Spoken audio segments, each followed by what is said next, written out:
Huwag yung kayong magkadisgrasyahan tayo niyan. Sinasabi ko yung madidisgrasya kayo. At madidisgrasya kayo.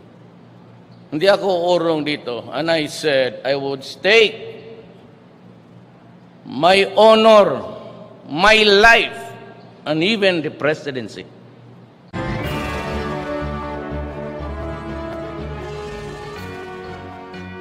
Magandang umaga, Malacañang Press Corps. Nandito na po si Presidential Spokesperson Salvador Panelo. Good morning, ladies and gentlemen. Let's start the questions. Kagad. Questions, Joyce?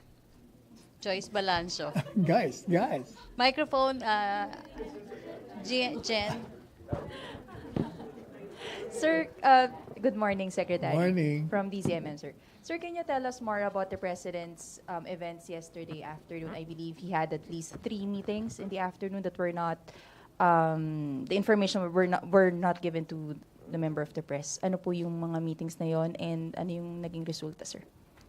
There was a courtesy call by, let me check my.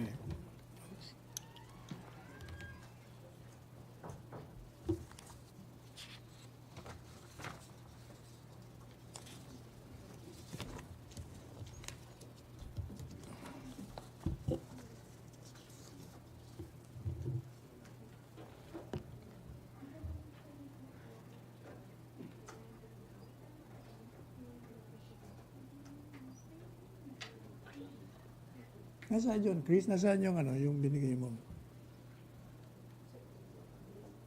O sige, habang Nestor, may tanong ka muna? Or sige, Yes. Nestor Good muna. morning, Secretary. Yesterday, the President with Energy Secretary Kusi signed an oil exploration Yes. deal with Israel. Can you tell us more about this, sir? Yun nga, yun yung... Because there is a statement from Secretary Gusi that there's now an agreement for oil and resource exploration. And a particular, I'll check the name of the company. Nakuha mo na, Chris? Sige,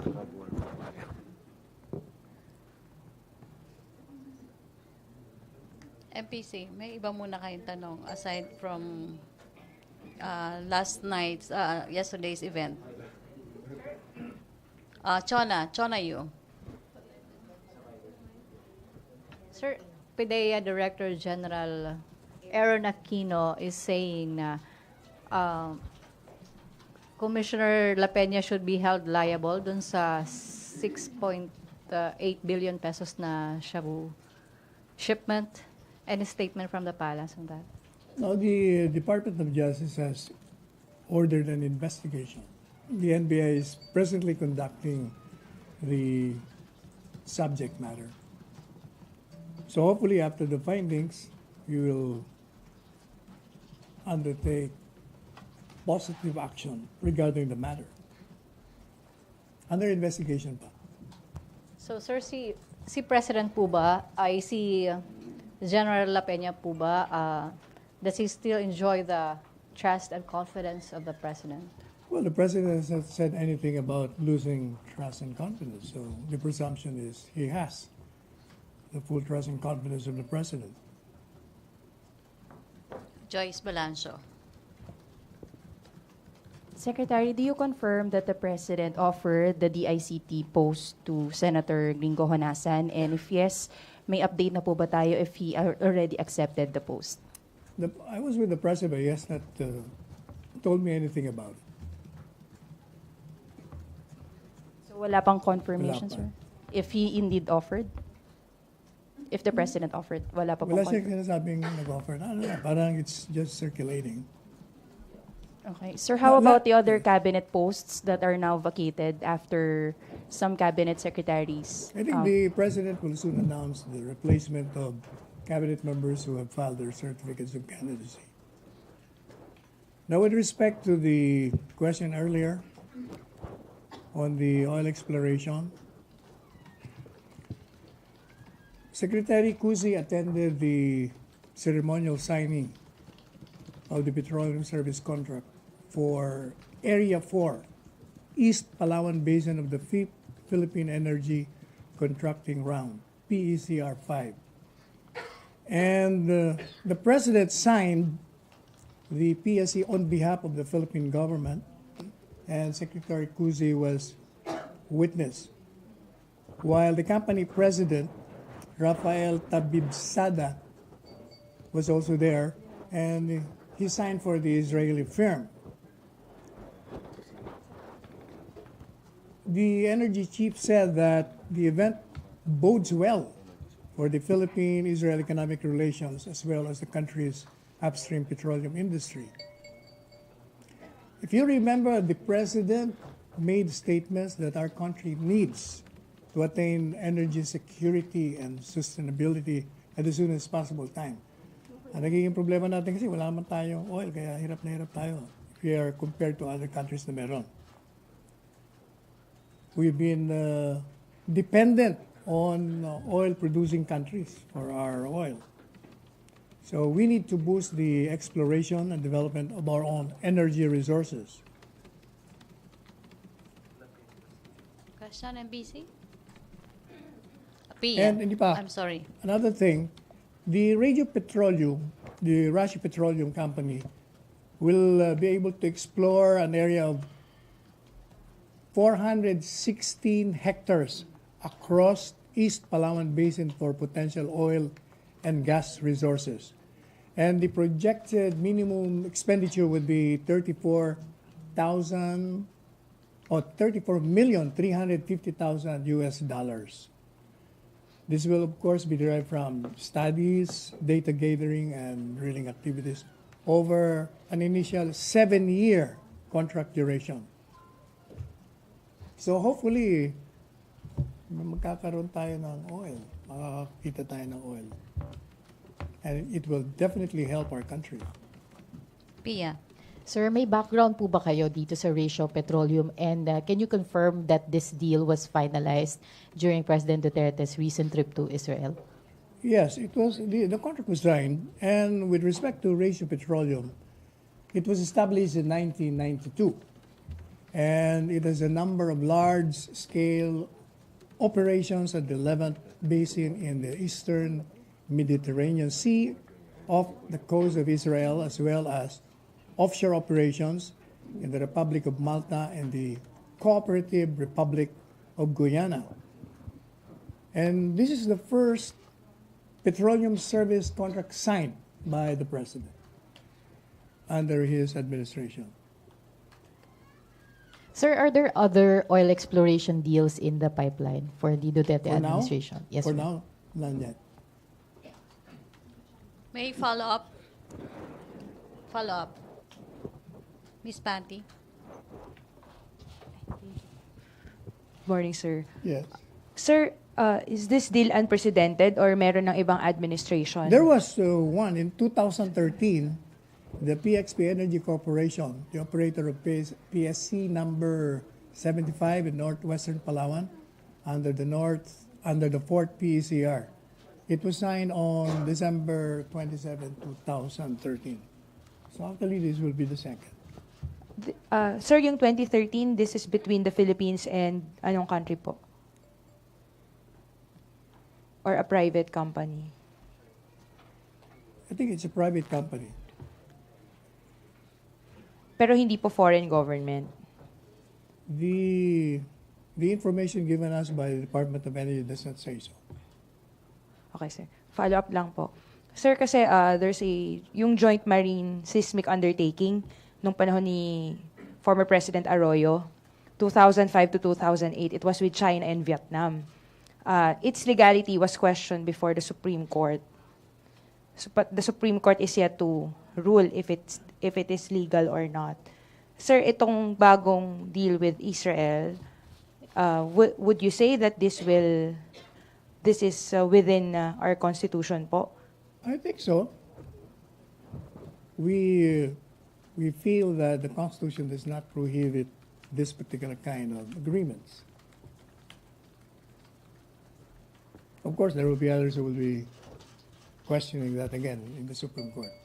Yun nga, sir. I understand kasi, sir, the Constitution provides that pwede yung joint exploration, but with a foreign foreign entity, pero dapat 60% Filipino-owned, 40% lang yung foreign. Itong sa Israel, ganun, is that the case po or not? I will look into that particular contract. This is the only information provided by the Department of Energy. Questions, MPC? Henry. Secretary, nag-file na si Secretary Basco, Secretary Tolentino, and the rest na miyembro ng gabinete. Yes. Wala pa rin po bang kapalit sila kahit mga acting capacity hanggang ngayon? I think there is an OIC and it's functioning. May mga pangalan na po ba tayo niya? Mga yan? No, I have not been given the names. But obviously it's operating because there is no stoppage in the continuity of the service. Nestor. Sir, hi. Sir, what was the marching order of the President to newly appointed Foreign Affairs Secretary Teddy Boy Locsin? Did they discuss the joint exploration agreement with China, since Malacañang earlier said that this would be ready for signing when Presidency visits Manila in November? I was there at the outtaking yesterday and the conversation was like this. I'm honored for your appearance today, and there is only one message I would like to give you, and that is be truthful, nothing more. He said he appoints members of the cabinet on the basis of truth and competence. That was the only message. Because after that, the new DFA attended the courtesy call of the various foreign officials. And he was supposed to leave yesterday for Belgium to represent the president. So there was no time to have any discussion on the subject he wanted to respond to. No marching order on the government's independent foreign policy and no? Well, with respect to the foreign policy, I think the new DFA knows exactly the marching orders of the president. There has been no change from the time that secretaries have been appointed in the Department of Foreign Affairs, from former Secretary Yasay to former Secretary Alan and to him. Questions, MPC? Alvin? Mamaya. MPC. Rosalie. Rosalie Cos. Hey, Secretary. What can Malacañang say about the timeliness nung pagtataas ng pamasahe sa jeep tsaka sa bus na mag-start na siya ng November? Nung September, pumalo po sa 6.7 yung inflation. So, malamang dahil sa pagtataas ng pamasahe, maapektuhan na naman po yung inflation rate. So, ano po ang mensahe ng Malacañang sa mga maapektuhan na naman pong public? Well, the message always, this is just temporary. So hopefully, when everything settles down, mabalik tayo sa dati. So, sir, sa tingin niyo po wala tong masyadong impact? The increase is only 10. Yes po, Pesos. minimum is 10. Yeah, 10. And sa bus po is 13 pesos. Pero mas marami po kasi ang commuters. We really have to take the brunt sa ngayon. But if you notice, there have been changes in the prices in the market. They're slowly tapering. So palagay ko tama sinasabi ng mga economic managers. Hindi naman to permanente.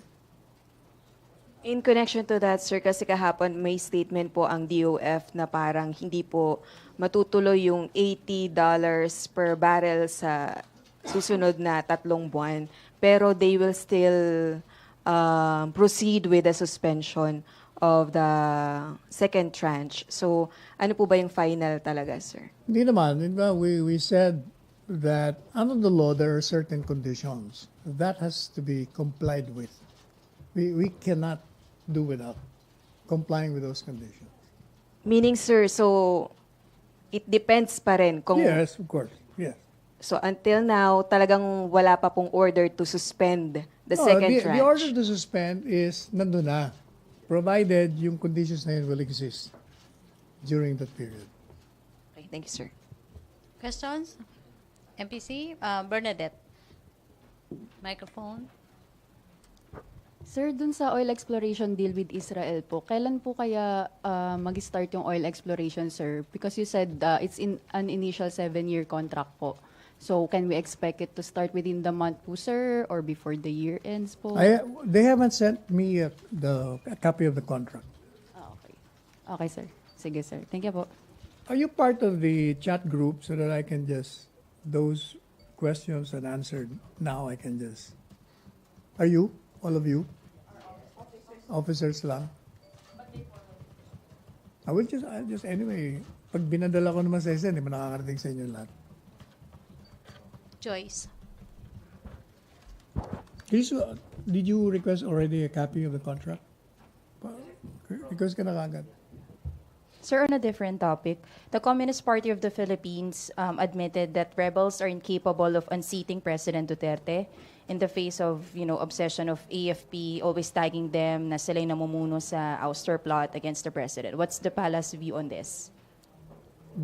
They are incapable. They are incapable because of their resources. But once the Communist Party ally with forces that would want to topple the government, they may be able to have the capability. Questions? Jen? Hello, sir. Sir, has the administration finalized its senatorial slate for the next year's elections?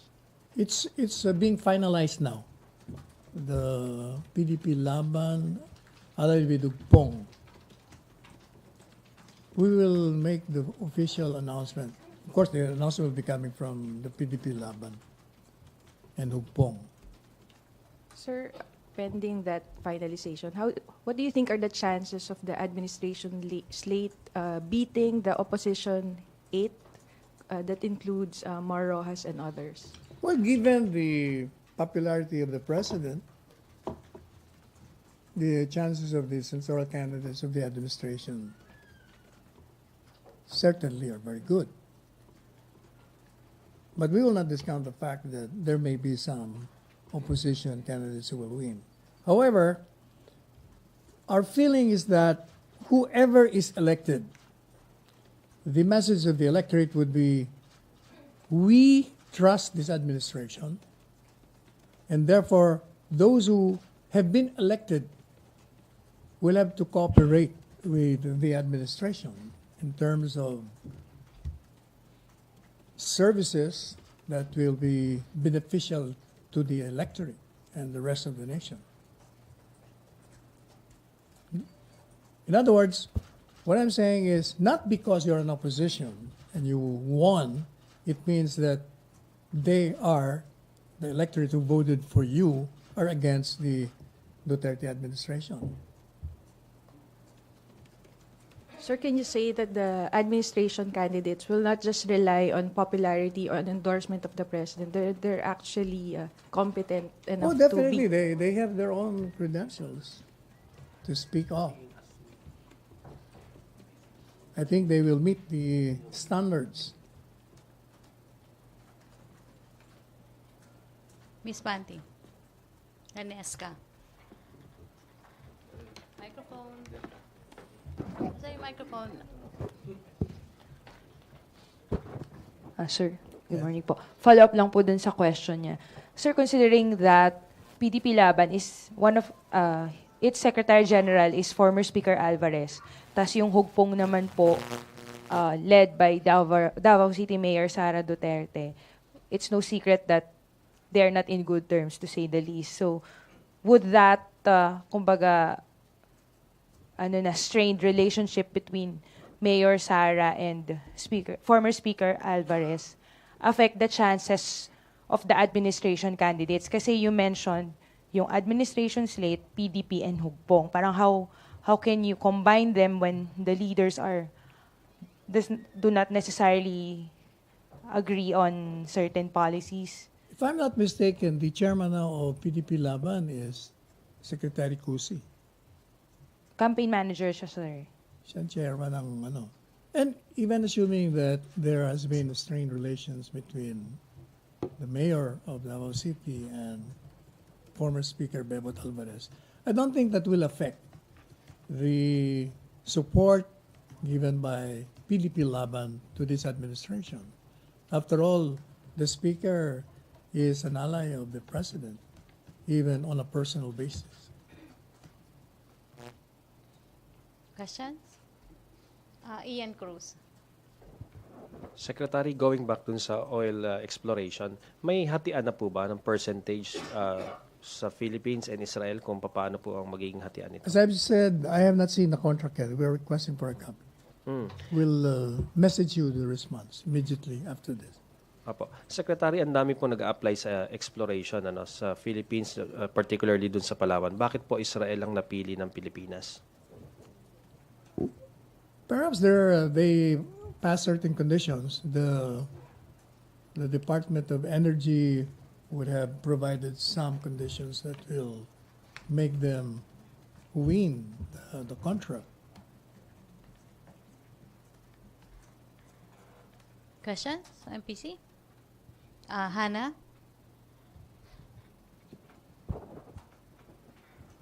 Hi, sir. Sir, is the palace amenable dun sa panukalang batas na gustong i-push ni Senator Gatchalian for nuisance candidate na kasuhan po sila dahil po sa makailang beses po sila mag-file ng kanilang candidacy at wala naman talaga silang kakayahan para tumakbo sa national post.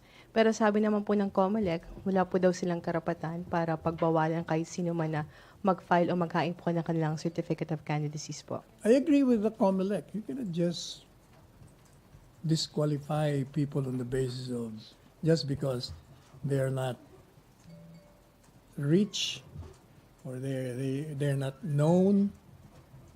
There has to be a basis, and the basis is whether or not they're using the electoral process to make a mockery of it or to destroy the chances of other candidates having the same names, for instance, just to confuse the electorate.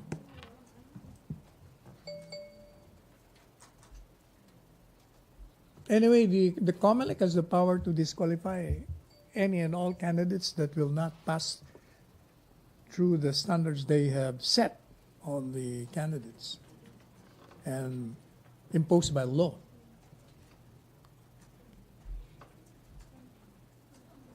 Ace? Questions? Ina?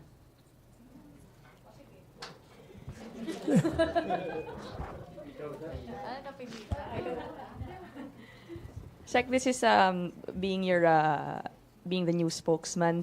Former Secretary Harry Roque basically complained about his lack of direct access to the president, specifically more recently yung sa schedule. Do you feel that you have enough access to the president's daily activities, or did you request that you be given more access than your predecessor? I have the access. I know the schedule of the president every day. They send me in my email.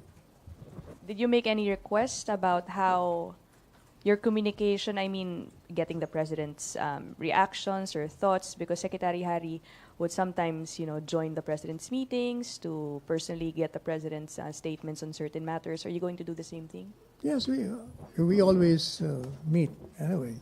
We're always seeing each other.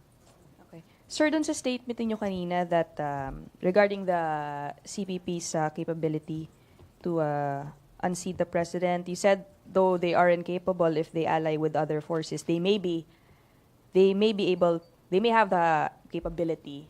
This sounds opposite to how your predecessor would describe the CPP's capabilities. He would always say na hindi nila magagawa yun. Does this mean that Malacañang is now taking a different position on the strength of the CPP? Not really, because during the 50-year period, they have tried and they have failed.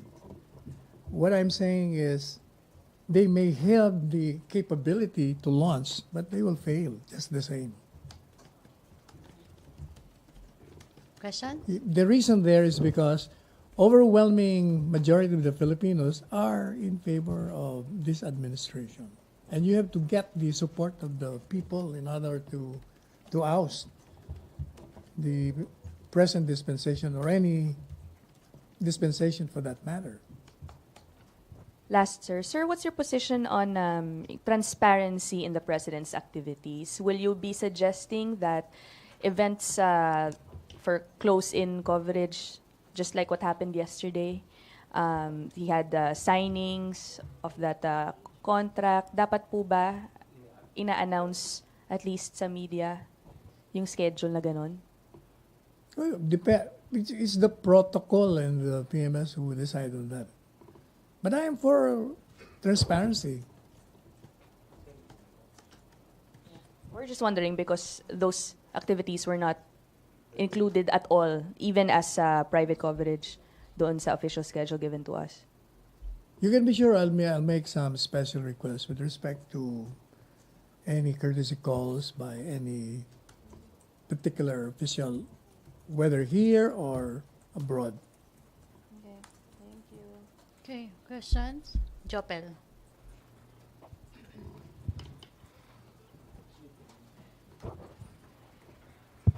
Sir, good afternoon. Good afternoon. Sir, ngayon na nalagdaan na po yung joint exploration with Israel. Despite sa maraming kritisismo, malalagdaan po kaya or may assurance po kaya na malalagdaan din yung joint exploration with China? Is there any assurance na walang magiging balakid? Well, everything will be dependent on the study being conducted presently on those agreements. Okay, sir. Okay, last questions. Jeneline. Sir, sa schedule lang din kahapon, when we get details about the President's meeting with Japan's Liberal Democratic Party advisor, Kawai, with the President yesterday? Were there agreements forged with them? It was a courtesy call, an exchange of pleasantries and the usual commitments on the mutual benefit that the countries will derive from their relationships. Will the President visit Japan anytime soon? Wala pang ano siya dyan. Sir, on another Yung alam ko yung Singapore. Sir, another meeting with the UAE Federal Authority, Al-Shamsi. Sir, ano naman ang napag-usapan? Yung sa Emirates? Yes, sir. Ganun din. Courtesy lang eh. Kasi few minutes lang eh. Will he visit UAE next month, sir? Wala pang sinasabi sa akin ng protocol kung meron na. Okay. Thank you, sir. Celerina.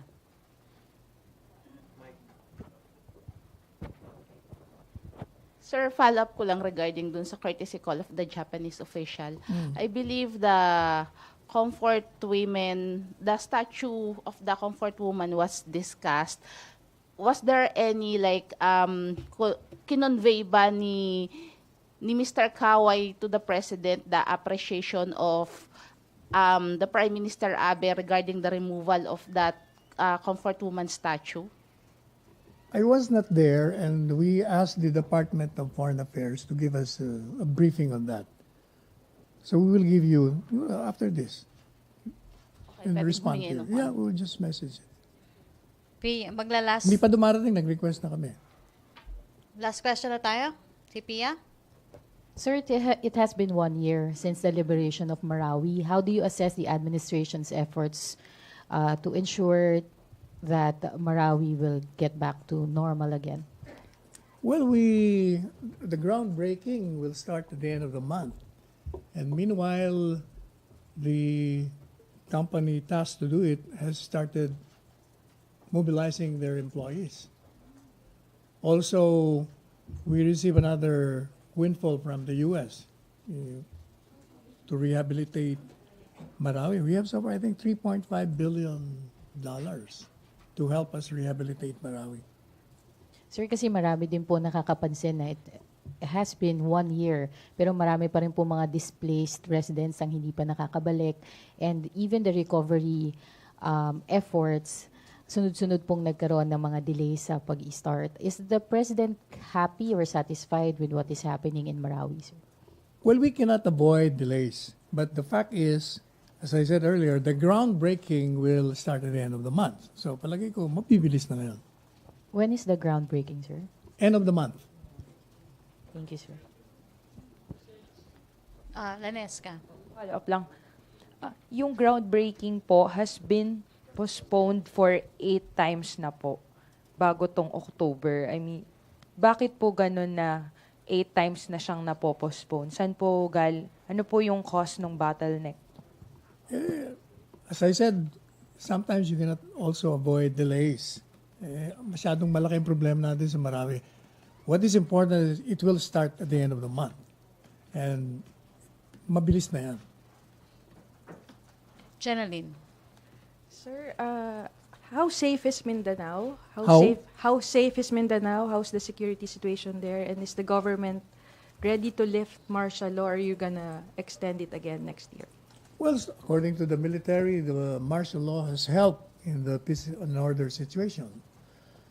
And it has dissuaded the terrorists from inflicting their usual violence against the population. So, will you now lift the martial law proclamation? As I said, if it is helping the population is not even opposing it. So, to my mind, there is a need to extend it. Extend it until next year? Because, sir, until the end of the year na lang But siya. according to the President, that will depend on the advice, the recommendation of the military, because they are the ones on the ground. Okay, last question, Ina.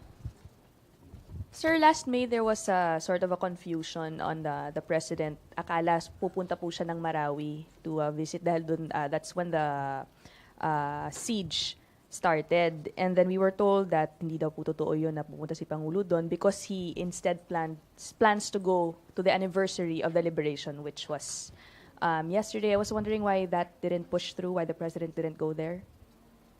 Yeah, because it conflicted with certain schedules that occurred yesterday or the other day. Now, I was just wondering because Marawi is an issue very obviously close to the president's, part of the president's priorities.